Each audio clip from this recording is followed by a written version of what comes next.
So the fourth chapter, which is very important from geography point of view, is climate.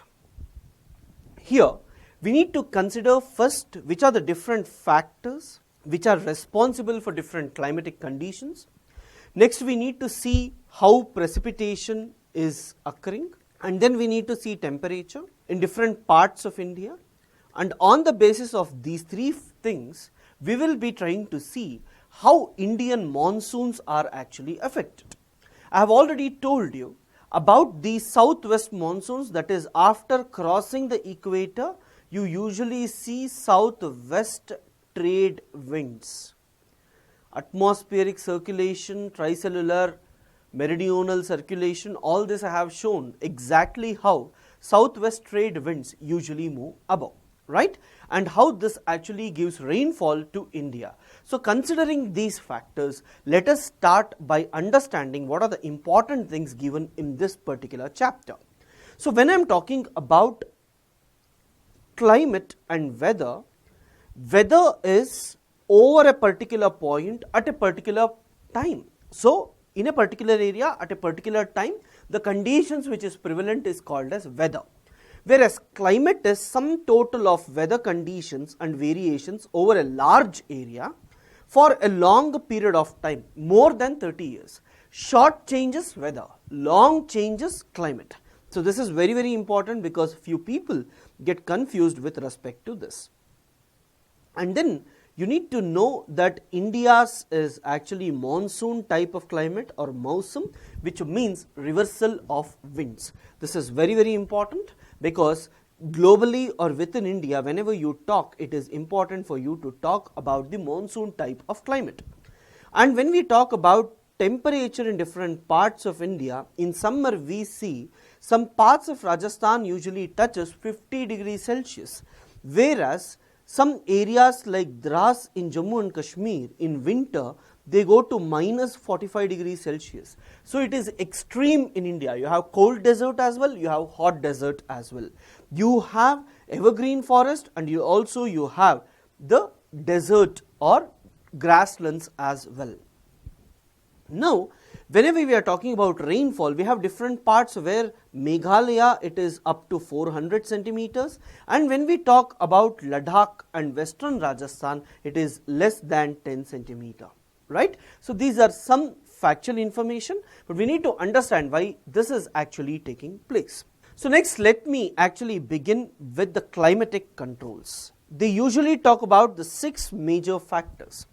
One is with respect to latitude. They say that at equator temperature will be more, at the poles temperature will reduce. That is, with increasing latitude temperature also decreases. And when we talk about altitude, with increasing altitude we have already seen that temperature decreases till troposphere and again it increases in stratosphere.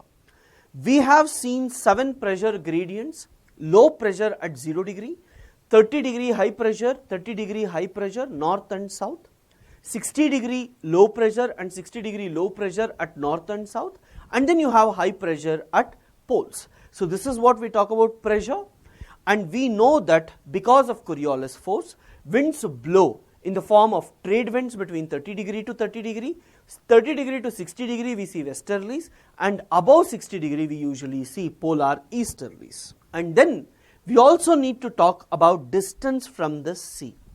The meaning of this is, when you actually consider the coastal areas like Chennai, Visakhapatnam and all, we usually observe that it is moist, and as water is present nearby, it receives rainfall. But whenever we talk about continental areas like Delhi, it is far away from the oceans. Because of this, extreme temperatures are usually seen. For example, in Chennai, whether it is summer or winter, more or less it will be same, because ocean will try to moderate. When it comes to Delhi, winters are extreme and summers are also extreme. This is actually called as continentality. And we need to look at ocean currents. I have not yet discussed about ocean currents. There are some currents like warm currents and some are cold currents.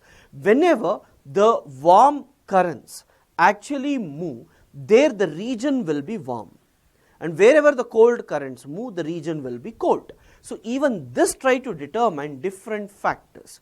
There are deserts at 30 degree north and 30 degree south, especially on the western side, where this ocean currents will usually move. So this is important for us to read about it. At last, the relief features play a very important role. That is, if I am talking about a mountain, right, and if winds are moving in this direction, we usually observe that after hitting the mountains, the clouds start rising, right, and this is what we call as windward side. And once the clouds move away from the mountains, on the other side we call it as leeward side, and much rainfall is usually not seen in this region. So you have windward side and you have leeward side as well. So these are some of the factors that we need to consider. So can you see latitude, right? So different countries receive different rainfall. Altitude, with height it varies. So in central India and Himalayas, height increases. Then you have pressure and winds. We spoke about the pressure and winds. We need to talk about jet streams. I have already explained about jet streams. And here we talk about cyclones, western cyclonic disturbances which usually take place at Mediterranean, and these are usually carried by westerlies, right? So these factors are very, very important, and I have not yet come to the tropical cyclones which we will be seeing in physical geography, right? But here I will be considering these three factors to explain Indian climatic regions. So here they are actually explaining you the Coriolis force, and in this they want to say the upper air circulation in this region is dominated by a westerly flow. An important component of this is the jet stream, right? So we are talking about jet streams. What is it? It is a narrow belt of high altitude westerly winds in the troposphere. The speed varies from about 110 km per hour in summer to 184 km per hour in winter. A number of separate jet streams have been identified. The most constant are the mid-latitude and subtropical jet streams. Very, very important, because if we have to read about the Indian monsoons, this is very, very important. So let us read this paragraph carefully so that it will be very much helpful for us to understand what they have given. And the reason for this is, I want you to read all these 6 points carefully. High possibility you may get questions from this. So let me see with respect to this. India lies in the region of northeasterly winds. You all know about this. India lies in the region of northeasterly winds. We know that 30 degree to 0 degree, you have northeasterly winds. So this is what they say, India lies in the region of northeasterly winds. These winds originate from the subtropical high pressure and they actually move towards the equator. They blow south, gets deflected to the right in the northern hemisphere due to Coriolis force, and move towards the equatorial low pressure area. Generally, these winds carry very little moisture because they are moving over land. And if something is originating on land and moving over ocean, they receive or they give very less rainfall. Therefore, they bring less rain or no rain. And then you see the pressure and wind conditions over India are unique. During winter, there is high pressure area north of Himalayas, whereas when it comes to summer, it will be low pressure, because till 23.5 and even till Tibet, the ITCZ usually shifts. So what is ITCZ? Intertropical Convergence Zone. Cold, dry winds blow from this region to the low pressure area over the oceans to the south.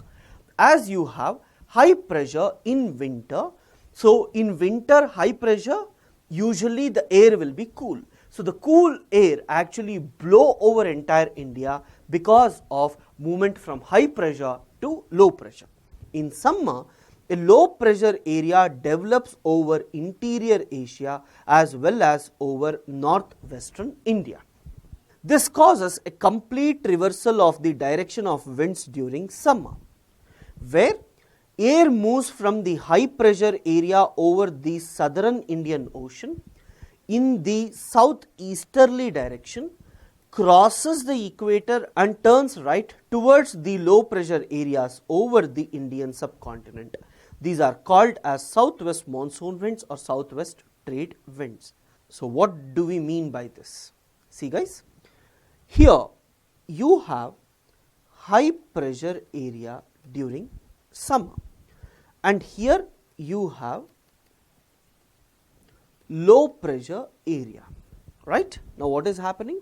First winds move to the left, and then after crossing equator they turn to the right. So this is what we call south west trade winds. Very important. Please try to look into this carefully. So this is what it is trying to explain. The western cyclonic disturbances experienced in the north and northwestern parts of the country are brought in by this westerly flow. In summer, the subtropical westerly jet stream move north of Himalayas with the apparent movement of the sun. An easterly jet stream called as subtropical easterly jet stream blows over peninsular India. Let me just explain this concept to you. See guys, can you see this is the region they are talking with respect to June, right? So let us consider the below figure first. So what is happening in June? In June, sun's rays is falling somewhere here. So this is my low pressure area, correct? You have Himalayas here, and usually we observe that the jet stream, can you see here? Jet stream will usually move above Himalayas. Whenever jet stream moves above Himalayas, entire India will get rainfall. And can you see some jet streams moving in this direction? And these are called as subtropical easterly jet stream. And no one is aware why this jet stream is usually originated. Few people say the jet stream is usually originated because of the southern oscillation which takes place during this time, but it is not yet sure, right? I have already told about El Nino and southern oscillation. We will be seeing this in detail in 11th standard, but just understand that there is something called as southern oscillation in this region. That is actually leading to easterly jet stream, or we don't know, even that is fine. But what you should understand, in June we usually observe jet streams are moving above, correct? And easterly jet stream is present here. India receives heavy rainfall. This is one factor. And if you consider the month of Jan, can you see here? India's jet stream is going like this. So obviously it is moving over Madhya Pradesh and all. Here above this jet stream you have westerly winds. These westerly winds actually carry moisture and give some rainfall to the northwestern part. While moving over Mediterranean Sea, while moving over Caspian Sea, they get some rainfall and give rainfall in Punjab and Haryana. See guys, we have just seen different areas differently. But let me unite it and tell you what are the different things that we usually observe in this particular area. That is with the help of what I call as Indian monsoon. So first, let's understand what this is in detail.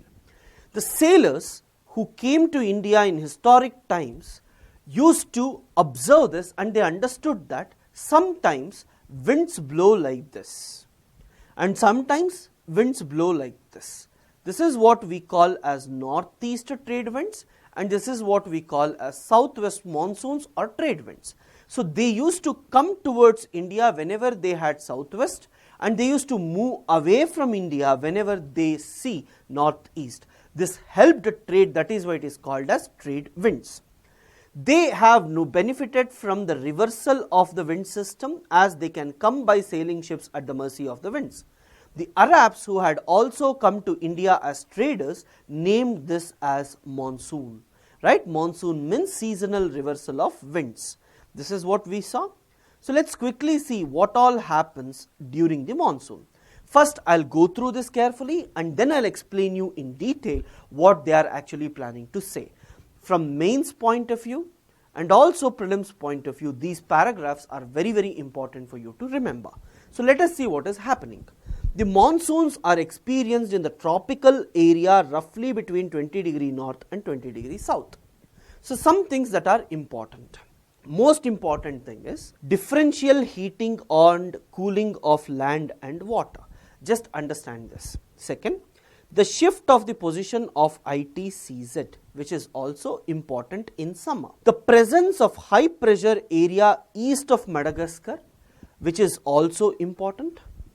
Tibetan plateau gets intensely heated and low pressure is developed there, which is very, very important. And then we need to know about the movement of westerly jet stream and tropical easterly jet stream. What are the factors responsible for monsoons? These 5 you have to write. So it is 125 words, exactly 125 words is there. We want you to write this if they ask about the Indian monsoon.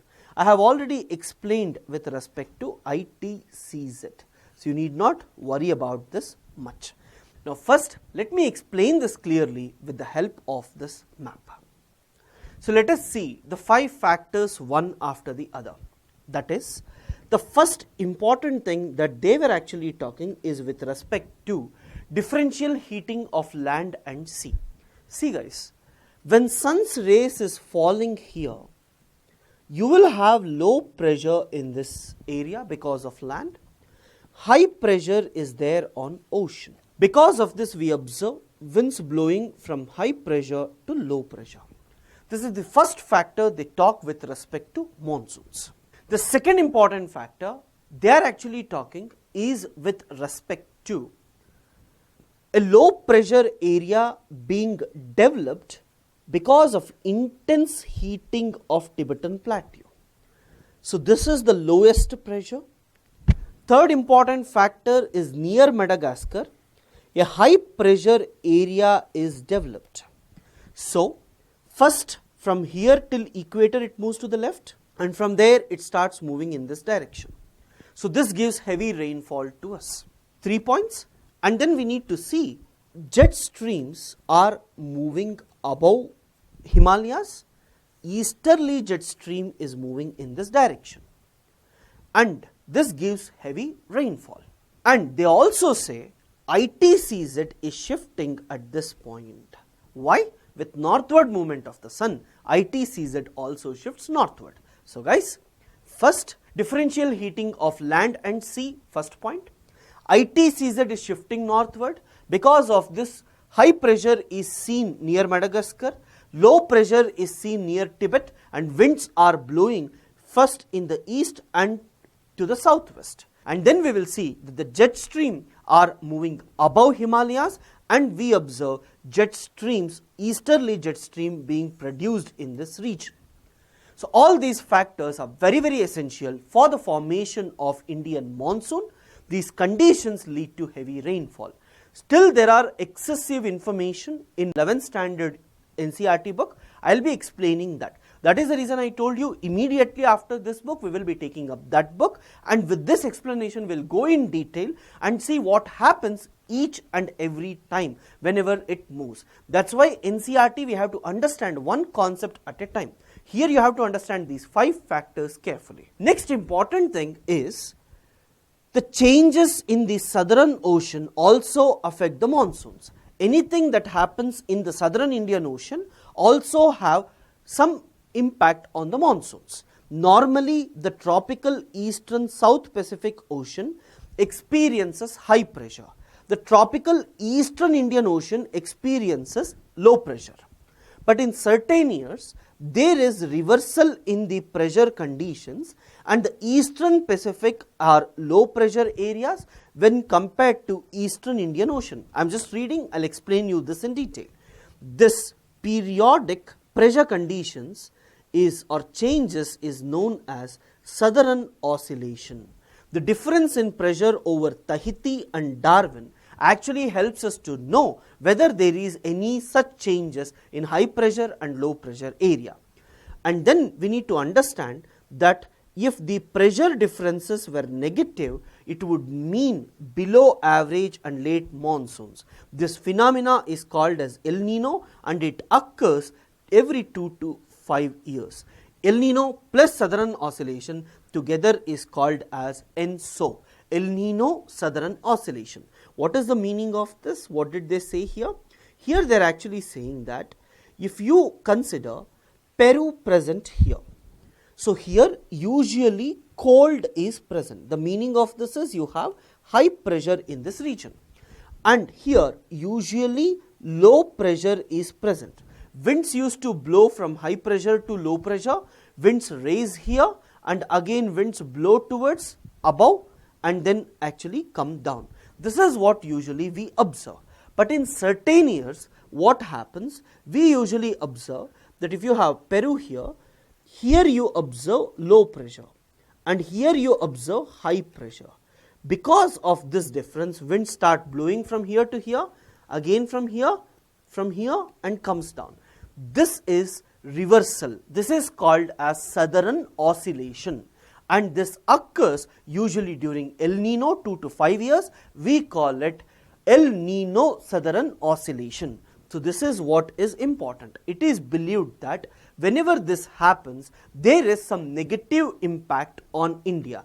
The reason is, it is usually believed that whenever this happens, they have impact on Indian monsoons. This I'll explain in detail whenever I am taking the 11th standard NCERT books. Now after this, let us try to understand the onset of the monsoons and their withdrawal. We should know how it is starting and what is the impact of it.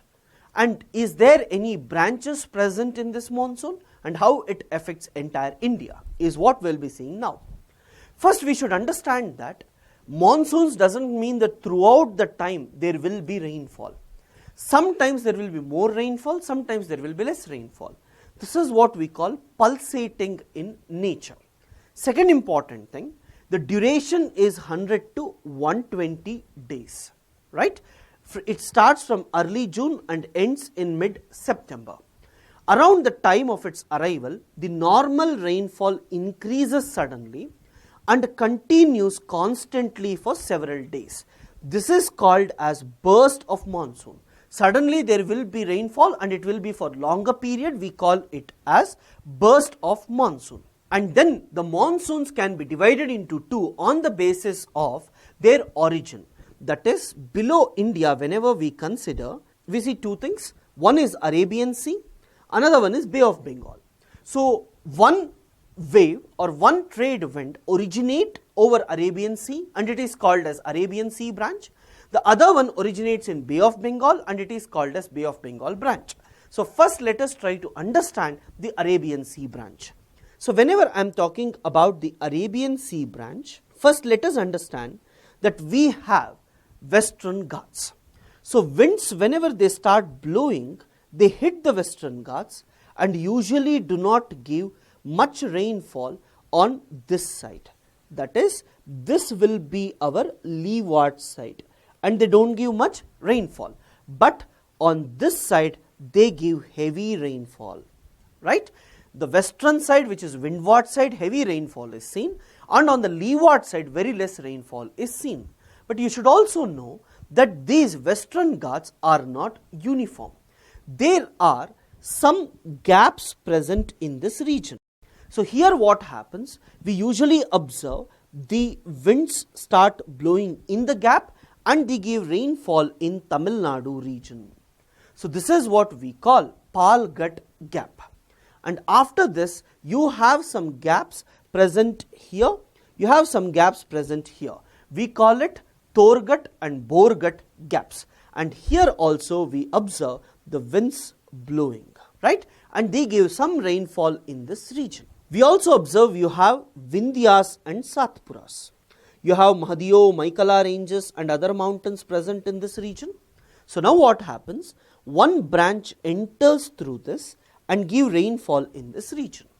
So after crossing all this, we usually observe Aravalli mountain ranges present here. Winds Once they hit the Western Ghats, they won't be waiting there. They start moving in this direction towards Delhi.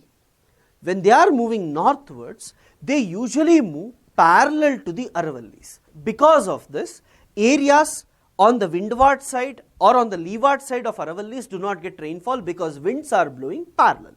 The meaning of this is, if I have mountain ranges, so some winds blow in this direction, some winds are blowing like this, and some winds comes and hit.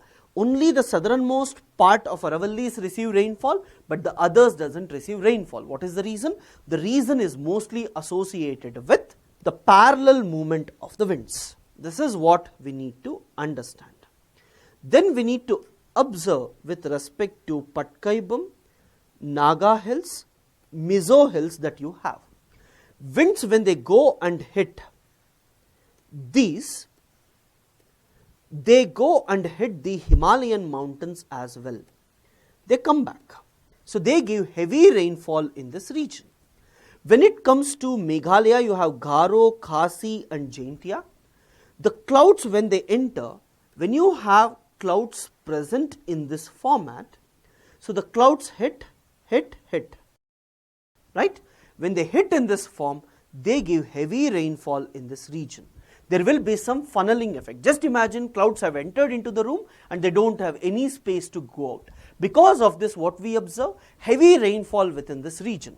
This is called as funneling effect. Why does Meghalaya get 400 centimeter of rainfall? Because of the funneling effect.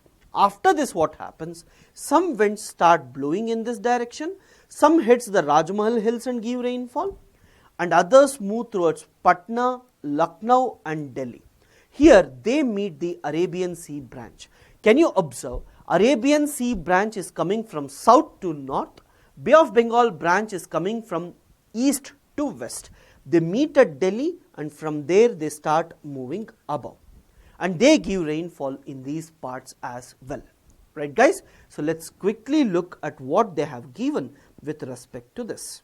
Subsequently, it proceeds into two branches. One is Arabian Sea branch and the Bay of Bengal branch. The Arabian Sea branch reaches Mumbai about 10 days later. June 1st is Kerala, June 10th is Mumbai. The Bay of Bengal branch also advances rapidly and arrives in Assam in first week of June, and because of the mountains present, they give heavy rainfall. By the mid of June, the Arabian Sea branch reaches Saurashtra and Kutch and reaches the central part as well. They both meet near the Ganga plain or near Delhi, and then they move towards Uttar Pradesh, Punjab, Haryana and eastern Rajasthan and experience monsoon. By mid-July, the monsoon reaches Himachal Pradesh and the rest of the country. So this is actually with respect to the winds present across, but they are not talking about how the branches went, but we have observed it. Please try to make a clear note of this. Withdrawal or retreat of the monsoon is more gradual process. ITCZ shifted northward and it has to come down. So ITCZ starts coming down. With this, even the monsoon will come down because southwest trade winds will be replaced by northeast trade winds. See guys, now if I consider this as the 23.5, so this was low pressure till now. Now sun is moving towards equator. So earlier this area was covered by southwest monsoons. Now this will be covered by northeast trade winds. This is what we need to observe. By mid-October, it withdraws completely from the northern half of the peninsula and it is more gradual. The way it actually arrived is slow, but the withdrawal is rapid. Right? Coming is slower, but withdrawal is faster. Islands of the country receive rainfall first and they receive throughout the year. Whereas Delhi, Punjab, Haryana receives last, but withdrawal is also first because see, monsoon when it is going from Kerala to Punjab. And when it is coming from Punjab to Kerala. The meaning of this is Punjab gets last and even withdrawal is first. So the time duration where Punjab, Haryana, Rajasthan gets rainfall is less. So these are usually drought prone.